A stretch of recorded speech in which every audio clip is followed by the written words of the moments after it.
All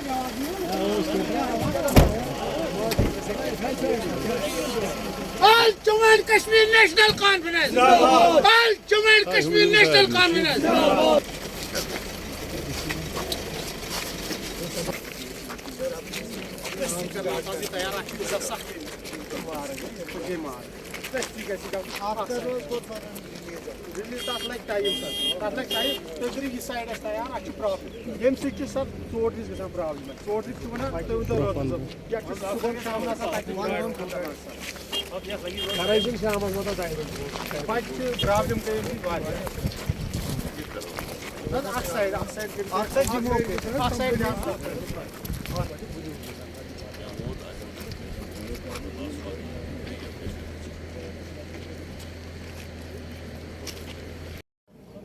आपने खुद देखा पार्लियामेंट में 200 से ज़्यादा पार्लियामेंट मेंबरान ने लोकसभा में इस बिल की मुखालफत की है। इस बिल की मुखालफत इसलिए की है कि आईनी हिंद में जो आर्टिकल 25 है उसमें फ्रीडम ऑफ रिलीजन को गारंटी किया गया है। ये उसी आर्टिकल की खिलाफ वर्जी है, उसकी वायलेशन है ये बिल, और मुस्लिम पर्सनल लॉ में ये बेजा मुदाखलत है। मैं ये ऐसे ही देखता हूँ इसको। तो ऐसे देखते हैं आप उसको? देखिए, मैं आपको बताना चाहता हूँ, सरकार का दावा है कि ये कानून हम मुस्लिम कम्युनिटी के हक में बना रहे हैं, मगर मुस्लिम कम्युनिटी इसके खिलाफ है।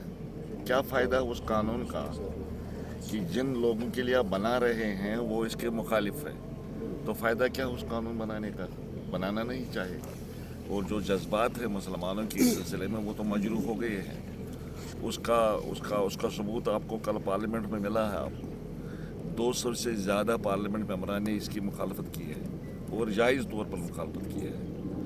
लिहाजा मैं नहीं समझता कि ये कदम जो था ये सही कदम था। ये सही कदम नहीं था। नहीं, सड़कें तो कुछ बन गई हैं, जहाँ जहाँ बनी है तो वहाँ तो आपको अप्रिशिएट करना चाहिए। ये हकीकत है कि कुछ अभी बनना बाकी है। कुछ डिमांड्स हैं जो बनेगी आहिस्ता आहिस्ता। कुछ बनी है, जहाँ बनी है वहाँ अच्छा है, जहाँ बनी नहीं है वहाँ का डिमांड हमें करना चाहिए। आप देख रहे हैं चीफ इंजीनियर साहब और उसकी टीम यहाँ आई है। इस ब्रिज को यहाँ नुकसान हुआ था, ये खुद यहाँ पर आए और फौरी तौर जब आपने इनके साथ ये मसला टेकअप किया कि यहाँ डैमेज हो गया तो इन्होंने फौरी तौर पर एक्सपर्ट्स यहाँ भेजे हैं, पैसा इसके लिए मंजूर किया है, टेंडर्स हुए हैं, इस पर काम शुरू हुआ है। तो इन चीज़ों को हमें अप्रिशिएट करना चाहिए। यहाँ पर एडमिनिस्ट्रेशन रेस्पॉन्सिव है, लोगों की बातें सुन रही है, लोगों के मसाइल का ख्याल रख रही है, तो वहाँ तो हमें बैटिंग करनी चाहिए ऑफिसर्स के, अपने ऑफिसर्स। हाँ, आहिस्ता आहिस्ता हो जाएगा इंशाल्लाह। नहीं सर, हाँ जुरा से तो कब तक ये लोगों के लिए खोल दिया जाएगा? इसमें दो किस्म के काम हैं। एक तो यहाँ पर जहाँ हम बैठे हैं लेफ्ट साइड पर भी एक इरोजन हो गया था, पिछले साल हुआ था, उस पर काम उन्होंने पहले ही शुरू किया है। अभी चीफ इंजीनियर साहब ने और उनके जो बाकी साथी इंजीनियर्स हैं उन्होंने कहा कि इस हिस्से को हम हफ्ते में मुकम्मल करेंगे। ये साइड हफ्ते में मुकम्मल होगा और यहाँ से ट्रैफिक का आना जाना शुरू हो जाएगा। इस वक्त यहाँ ट्रैफिक बंद है, ट्रैफिक शुरू हो जाएगा जो ही ये हिस्सा कंप्लीट होगा। जहाँ तक दूसरे हिस्से का ताल्लुक है, जो दूसरा साइड आप देख रहे हैं, इसके टेंडर्स हो गए हैं, एक्सपर्ट्स की ओपिनियन भी ली गई है, अच्छे खासे एक्सपर्ट्स यहाँ आए हैं। मुझे उम्मीद है कि ये अगर पहले इस ब्रिज में कोई खमियाँ थी, कमजोरियाँ थी, कोताहियाँ थी, वो इंशाल्लाह दूर हो जाएगी और ये ब्रिज जल्द ही हम तवक्को रखेंगे अपने इंजीनियर साहिबान से कि ये रात दिन काम करके इसको ट्रैफिक वर्दी बनाएंगे। जो लोगों को इस वक्त तकालीफ यहाँ हैं वो तकालीफ इंशाल्लाह दूर हो जाएगी। बना हुआ है श्रीनगर चाहिए भी, असम्बली में भी वाइडन होना चाहिए। ये डिपार्टमेंट के नोटिस में बात पहले ही लाई गई है। मिनिस्टर साहब भी वहाँ पर थे, उन्होंने यकीन दहानी दी है कि हम DPR बनाने की कोशिश करेंगे। वो छोटा काम नहीं है, वो बहुत बड़ा काम है, आसान काम नहीं है। उसमें काफ़ी मकान वगैरह भी इन्वॉल्व हो सकते हैं जब हम वाइडन का काम करेंगे, लेकिन डिमांड सही है, इसमें कोई शक नहीं। वो रोड बनना चाहे, वाइडन होना चाहे, क्योंकि शायरी शरीफ का अपना मुकाम है, एक रूहानी मरकज़ है हमारे लिए। शायरी शरीफ भी और शायरी शरीफ से आगे पकड़पोरा भी, और फिर यूस मर्ग भी हमारा सेहत अफजा मुकाम है।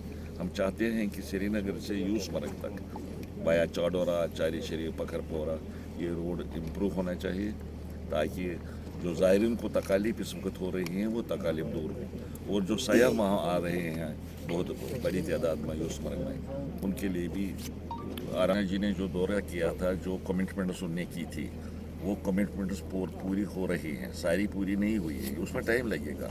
یعنی یہ نہیں ہے کہ ہم آج کمٹمنٹ کریں گے تو کل وہ کمٹمنٹ پوری ہوگی، اس میں ٹائم لگتا ہے. لیکن پروسیس شروع ہو گیا ہے، کچھ کام ہو گئے ہیں شروع اور کچھ کام ہونے والے ہیں. جو بھی کمٹمنٹس ہم نے اس وقت کی ہے، میں بھی اس کے ساتھ تھا، وہ ساری کمٹمنٹس سب پوری سر لوگوں کا ماننا ہے کہ انشاءاللہ تعالیٰ. وہ جب سی ایم صاحب نے پھر بجٹ ڈسکشنز کی ہیں، ہمارے سی ایم صاحب فائنانس منسٹر بھی ہیں، تو ایز فائنانس منسٹر بجٹ پیش کرنے سے پہلے انہوں نے پھر بجٹ ڈسکشن جو کی، اس میں میں نے بھی حصہ لیا اس وقت ایز نمائندہ اس علاقے کے نمائندے کے طور پر. میں نے بھی اس علاقے کے مسائل ان کے نوٹس میں لائی ہیں. انہوں نے مجھے یقین دہانی کی ہم سے کہ جو ہم نے ان کے سامنے مسائل رکھے ہیں، ان مسائل کا وہ حل ضرور ڈھونڈیں گے. انشاءاللہ وہ تکالیف ان کی دور ہو جائے.